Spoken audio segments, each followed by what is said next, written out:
Well, hello there, motherfuckers, and welcome to your Smackdown review. So, Samoa Joe, not on TV for like 2 months, and all of a sudden he's the champion. He wasn't even featured on the last pay-per-view. Suddenly, he's going to be #1 contender. Just out of nowhere. No explanation, no nothing, but we'll get to that later on in the review. So we started off with Randy Orton cutting a promo showing us why Randy Orton is leagues above everybody else. Even with the terrible writing, Orton at least, managed to lay this in a way where it at least made a little bit of sense why he was turning heel. Jeff Hardy wasn't present. It didn't look like he got hurt enough really to justify him not being there or at least commenting. But Orton says basically he's the only one left after all this time. And he says, why don't you respect me? He says, because I don't fly off the top of ladders and everything. This is an interesting dynamic. We've seen other wrestlers say this before. The Revival, for example. The Baron Corbin was doing this gimmick in NXT, and I said it's a good idea, and I don't know why they do it. It's almost like they're pretty much saying they know that the product has gone a different way that's not very popular with a lot of people, hence the bad ratings and all that. And they don't like this new style. So I don't know why they write that into the show, or maybe Orton ad-libbed that or something. I mean, since, he's probably got a bit more pull around there than most of the other guys. But it's very true. I said I hate when they do this. When they expose the product through the promo. Like, they're outright admitting, this product is garbage. What we're doing right now is shit. It's not as good as what we were doing years ago. People used to look like Orton years ago, and now they look like Samoa Joe and Finn Balor. So, you see that distinction. And when the wrestlers are like breaking the fourth wall, saying like, hey, something's wrong here with the product, things are not the way they used to be. Drew McIntyre is doing the same thing in his promos lately, saying there's, I look different than everybody else. You could see that there was a clear difference between him and the rest of the roster, when he's there facing off against Finn Balor. You see the clear distinction. There's always been guys bigger than others. You'd have X-Pac and The Undertaker in the ring during the Attitude Era. But you notice there's an even clearer distinction now. So it kind of kills me when they do these promos and they just admit that they suck, basically. They're actually admitting there's a huge problem with the product. We've got a problem with our presentation. We've got a problem with the talent and how we're showcasing them. And, and they're having Orton, Drew McIntyre, and a few others come out there, and they're expressing that. They even had the Revival saying that, the internet has taken over. The smarks have taken over the product. And if they know that, then why are they letting it happen?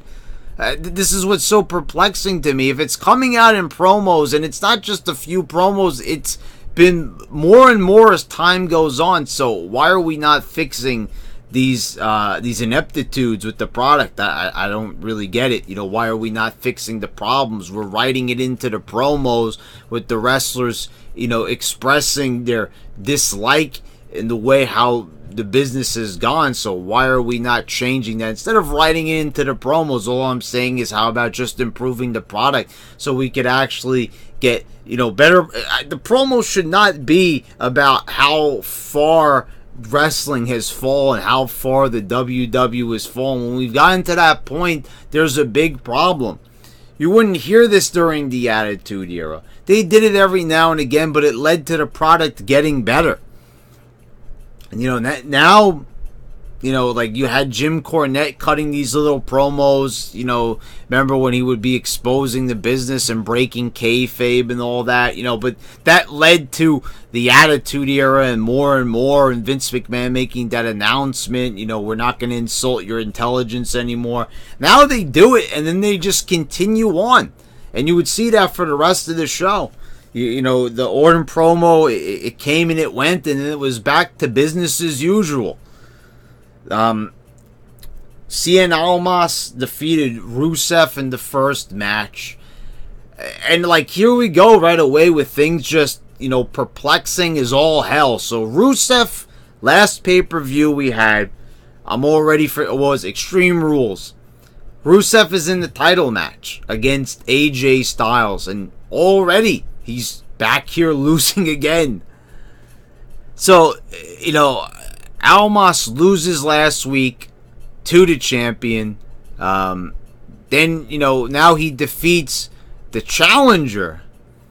And so, like, where does this kind of leave them? You know, like, so they want to commit to Almas, but they wouldn't commit far enough to have him beat AJ, but he's good enough to beat Rusev. So they gave this push to Rusev. You know, they didn't want to give him the title. Okay, understandable, but everything. But, you know, now it's back to just a normal feud and, you know, and losing here.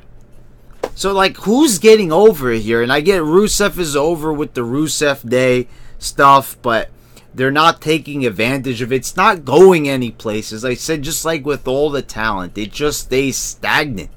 Nothing is progressing. They're not, you know, taking Rusev to new heights. They're just like, okay, we gave Rusev a match. Now you guys, you know, can continue chanting, you know, Rusev Day and all that garbage, and we're still just not going to do anything with him. So, you know, but here he is losing to Almas, and, you know, we don't even know anything about Almas aside from these, you know, 30-second promos that they did. You know, we've barely even heard him speak. We've heard, you know, Zelina Vega.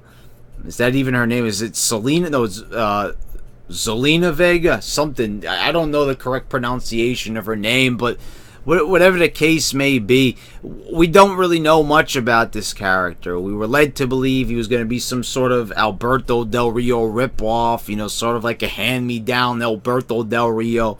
But, you know, apparently, I don't know, that's not the case anymore. Now he's just kind of just a guy. They've kind of abandoned any sort of character development or reinforcement of his character. You know, basically, if you didn't catch those promos 3 or 4 months ago, you're out of luck. You just wouldn't even know what his character is if you're tuning in right now.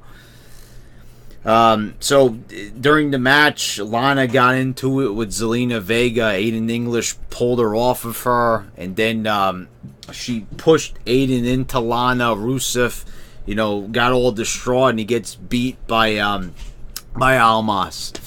Backstage, you know, you would think that Rusev would naturally take the side of his wife. You know, being that it's his wife, and, you know, and it's Lana, and she looks like Lana, and, you know, Aiden looks like Aiden. And he just says, you know, maybe both of you are no good for Rusev Day. So, I mean, that brief little squabble and everything, you know, basically, you would think that Aiden would have, like, you know, been shit out of luck there. Like, Rusev would have been like, you hit my wife, and that's all it is. And instead it's like, you're no good for, like, Rusev Day is more important to him than his own wife. You know, it's one of those moments where I've just got to go, hey, hey, I mean, like, I understand, guys. This is just wrestling, and they could write whatever they want. It's a TV show, but can we at least have a bit of, you know, sense being made here? You know, Rusev is like, this is just like a meme, basically. It's Rusev Day. It's just a catchphrase, so the catchphrase is more important to him than his own wife. So he'll throw away his own marriage, which is, they're doing something very weird here with Lana. Like, she's only with him sometimes. You know, she's accompanying him there tonight because I guess it's convenient because they're going to have another woman at ringside. But she couldn't be bothered to watch his first ever championship match. And I said this in my Extreme Rules review. It's like she just appeared out of nowhere on SmackDown. They had been on the show for like since the beginning of the year together. How long has Rusev been on SmackDown? I can't even remember how long he's been there. Whatever the case may be, since last year. Did he get drafted this year? I can't even remember that far back. I think he's been there since 2017. And so is Lana. She's been on that show for just as long as Rusev has. I think, yeah, I'm remembering now, it was last year. So, she's been on the show that long with him. And they just, suddenly she just, like, appeared out of nowhere. Like, oh, we're going to start acknowledging that Lana is his wife again. But meanwhile, on Total Divas, they're shown together. They're on Instagram taking pictures together. But, on the actual program, it's like, he's in love with Aiden. It seems like, maybe that's supposed to be the joke and everything, but I don't get it. I'm sorry, I don't understand why you wouldn't take every opportunity you can to have somebody that looks like Lana be on screen as much as possible. That used to be the thing. Like when they paired Deborah with Jeff Jarrett and she was getting over huge, you would not see Jeff Jarrett like anywhere on screen without Deborah McMichael with him. She was always going to be there. I mean, it was the same thing with Mark Merrill. Wherever Mark Merrill went, Sable wasn't going to be too far behind. They always made sure they were almost in the same shot together.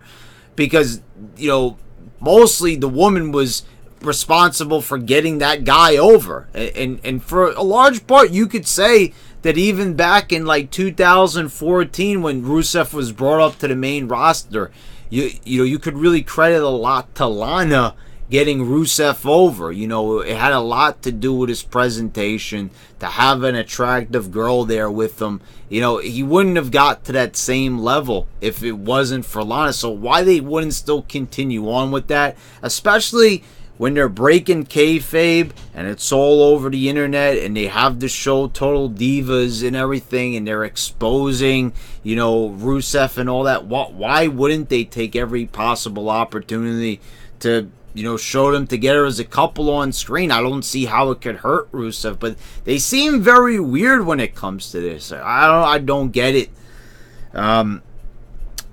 So Samoa Joe defeated R-Truth. He's defending the honor of his boyfriend. What's his name? Tyler. What I can't even remember a Perfect 10's name. What the hell is the guy's name?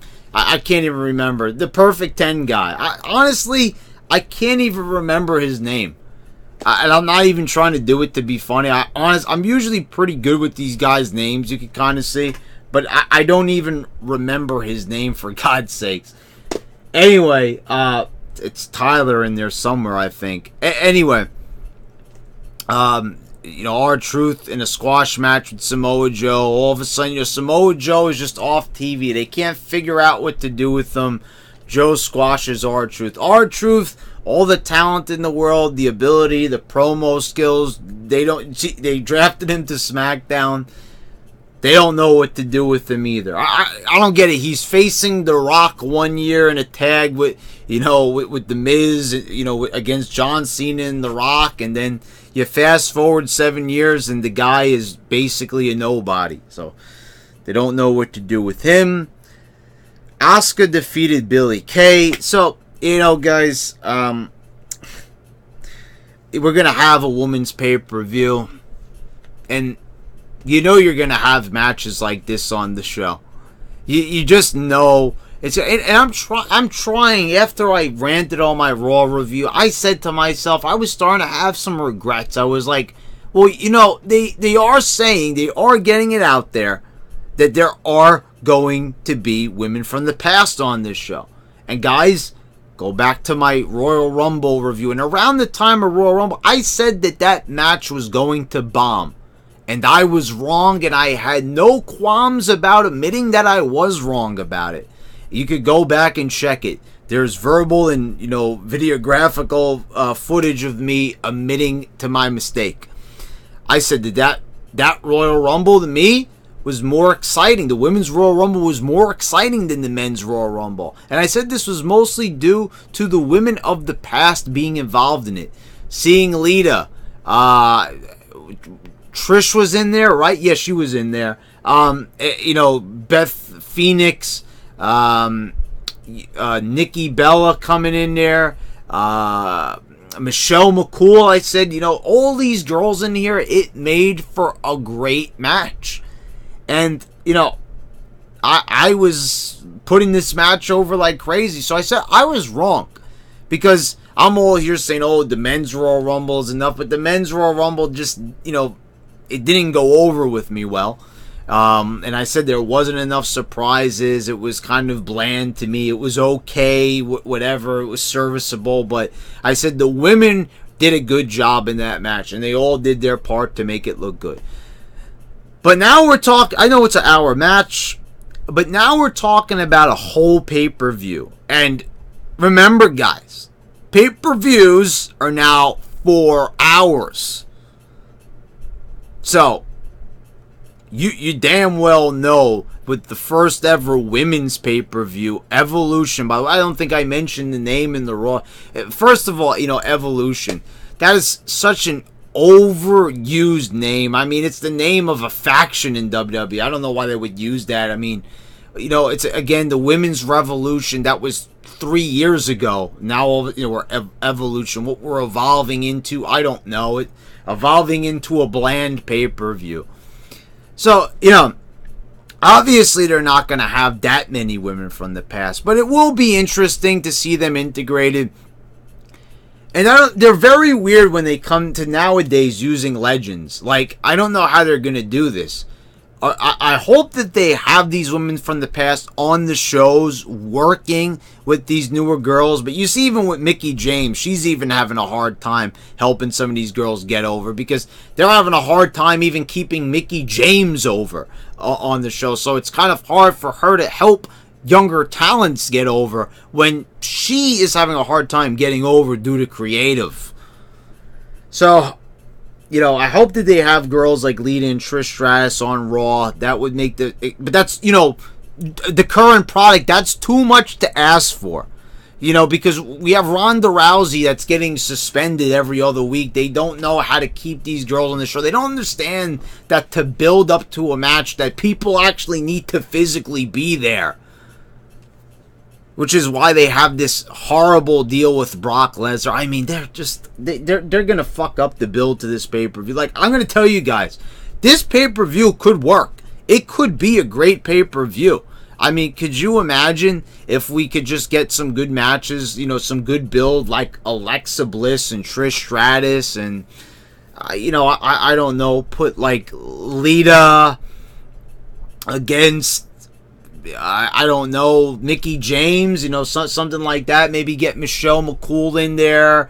Put her against one of the other women like Nikki Bella. Just do something. You could have maybe Nia Jax versus Beth Phoenix, or, Nia Jax if Tamina gets... Where is Tamina anyway? I remember I said that seemed like an interesting element when they showed them going toe-to-toe at one point. I forgot when that was. Maybe was that at Survivor Series? I don't even know where the girl is, but it would be interesting. Or they could get Awesome Kong back, maybe. Karma, if she can maybe return to face Nia Jax. There's so many ideas here.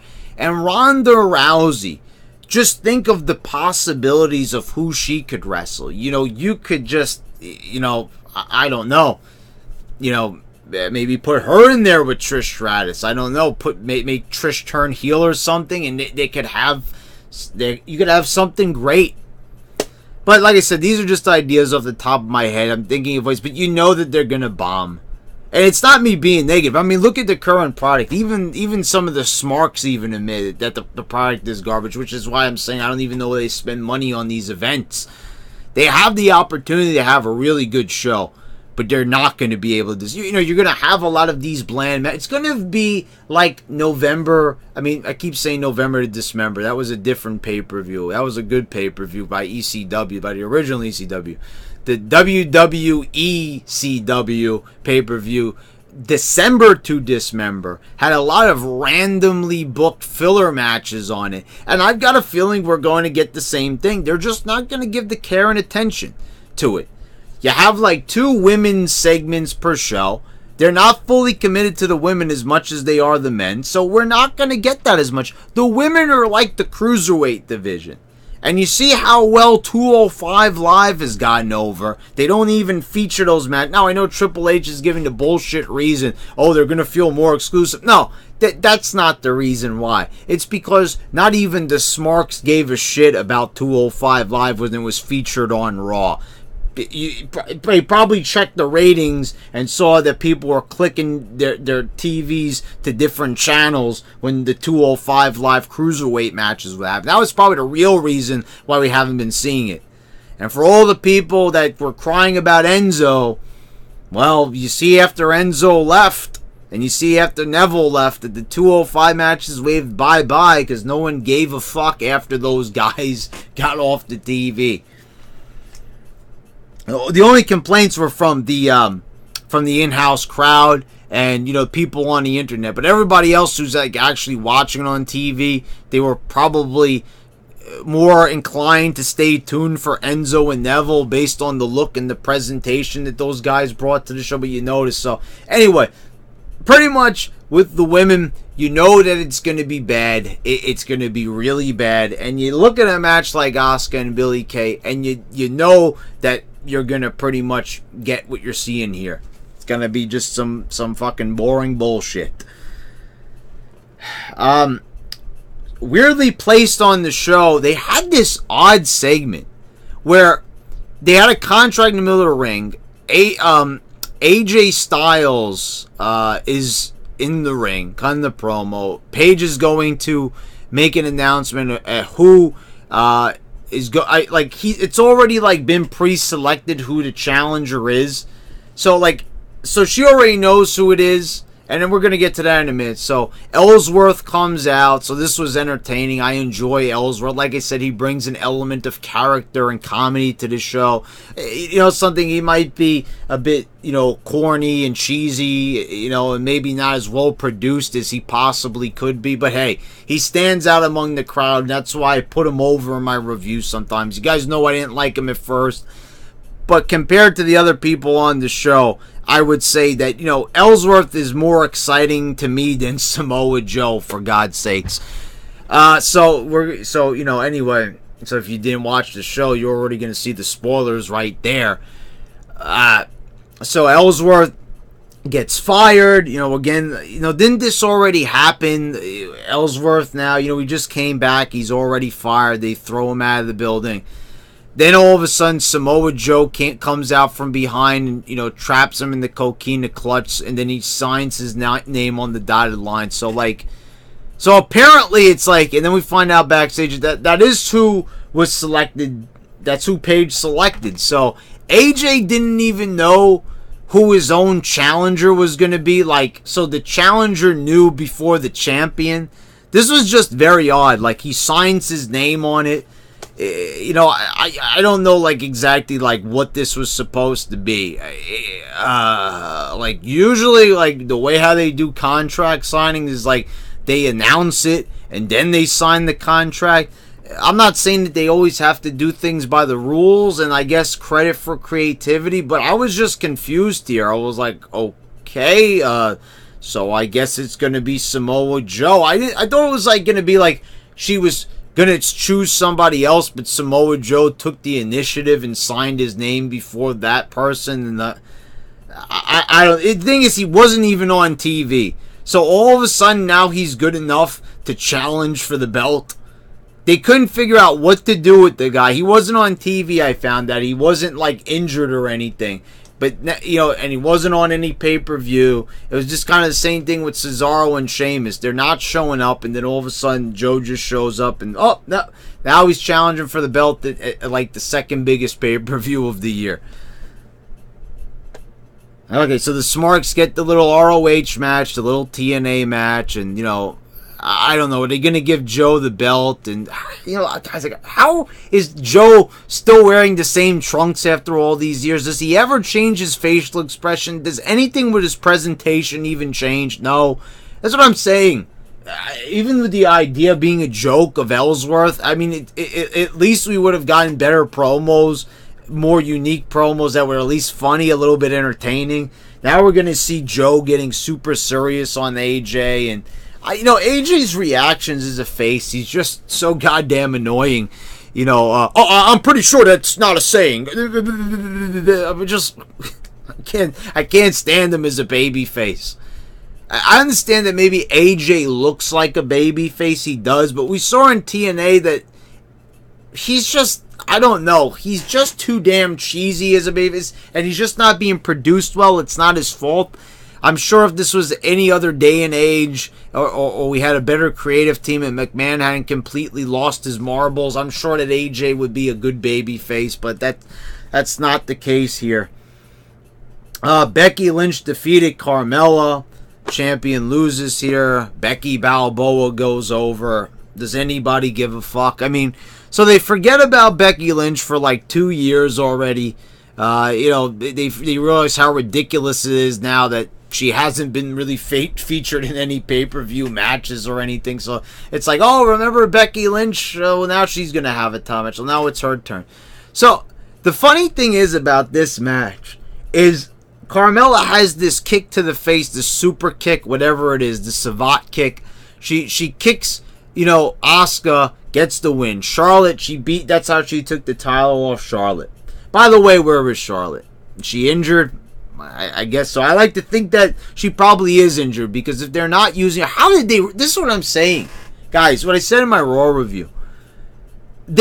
All these women, if you could take Charlotte Flair with all that charisma, with all that ability, that natural sense of superstardom that she has, that allure, how are they going to produce a good pay-per-view when they can't even put that girl over properly?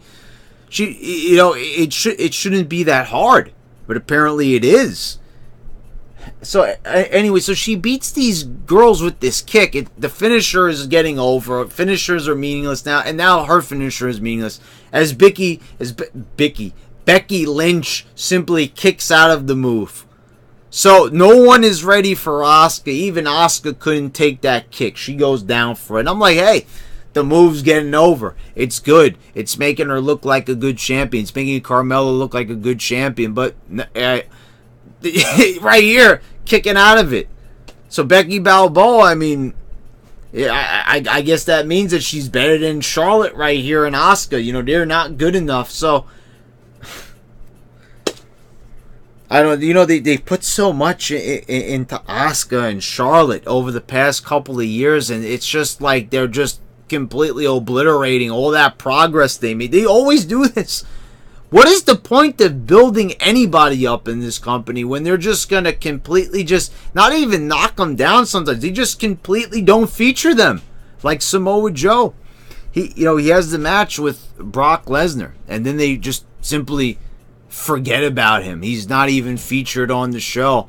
And now all of a sudden they're bringing him back, and we're supposed to take him as a serious challenger.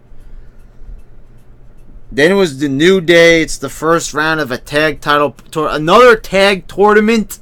How many of these have we had in the past couple of years? They just keep on doing these tournaments constantly, one after another. Like, it's enough with tournaments. And Sanity loses to New Day. So you have this new team that has all this promise in the world, and you've got Eric Young there.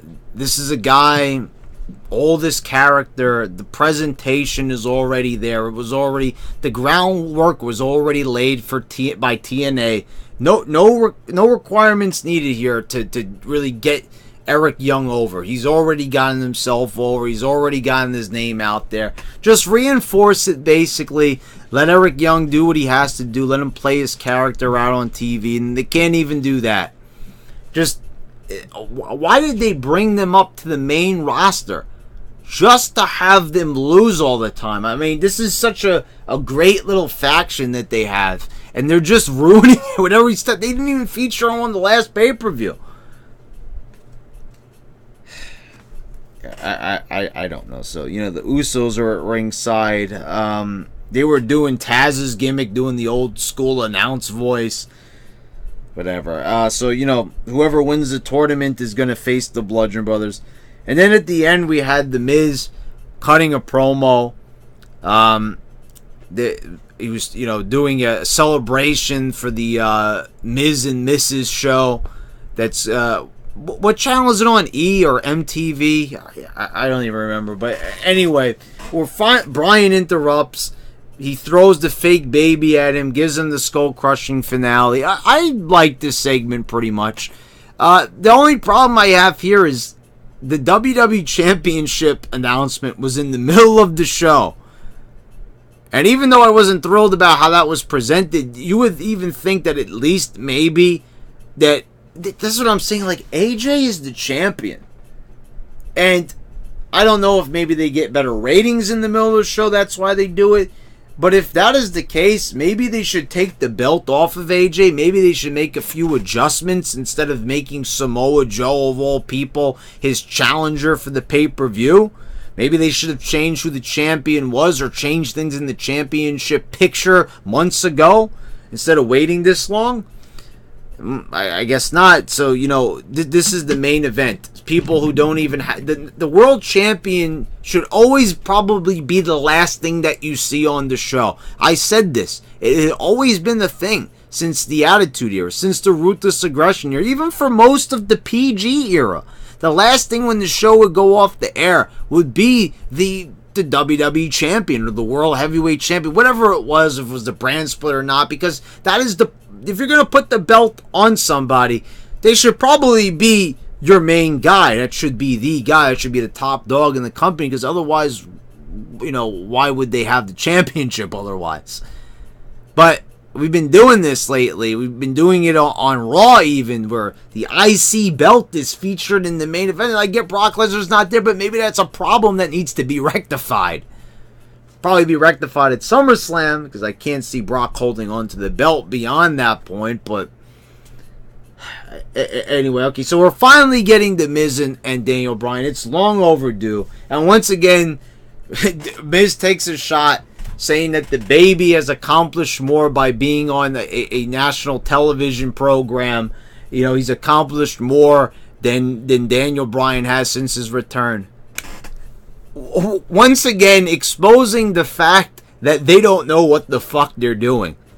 Because since Daniel Bryan has been back, he has done absolutely nothing. And I said this. We were all chomping at the bit getting Bryan back in the ring. We can't wait to see Daniel Bryan. We can't wait to see Bryan back in the ring. You know, it's been long overdue. It's been, you know, over 2 years. We didn't think Bryan was going to come back. He comes back and they put him in a match with Big Cass. I don't know. Anyway, you look at this SmackDown. Like, could anyone honestly say they're excited for the AJ Samoa Joe match? It was just like thrown out there. Like, okay, like Joe wasn't even on TV. And all of a sudden it's just like, okay, we're just having this match. There you go. I don't know what to tell you guys. Anyway. This has been your SmackDown review. This has been your YWC champ. Guys, subscribe, click the bell so you get the notifications, and check out my other videos, please. Thank you so much. And I'm signing out.